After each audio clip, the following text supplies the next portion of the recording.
Le banc aux fleurs permet de mesurer la température de fusion d'un solide. C'est une plaque chauffante à gradient de température allant de 50 à 250 degrés Celsius. Il faut donc le manipuler sans gants et penser à l'allumer en amont afin d'assurer que le gradient de température soit bien établi.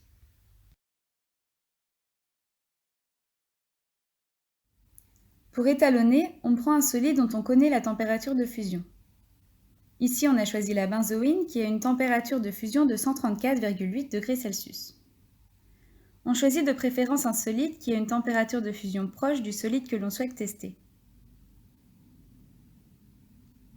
On dépose quelques cristaux de la substance à examiner sur la plaque dans la zone des basses températures, donc sur la droite, et on les déplace vers la température les plus élevées à l'aide d'une spatule.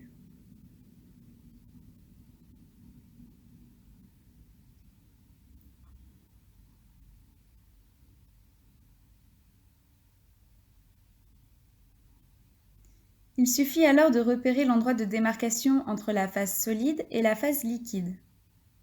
Pour cela, on place le pointeur de mesure sur la ligne de séparation. On déplace ensuite verticalement le curseur mobile afin que la graduation corresponde à la température de fusion connue.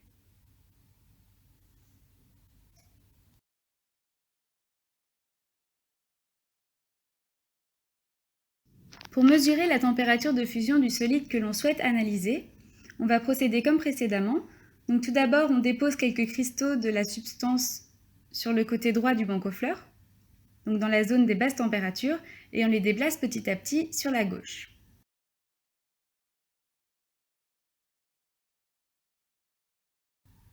Une fois que l'on repère l'endroit de démarcation entre la phase solide et liquide, on déplace le pointeur de mesure sur la ligne de séparation. On lit directement la température indiquée sur l'échelle. On ne touche plus au curseur mobile, celui-ci a été fixé lors de l'étalonnage.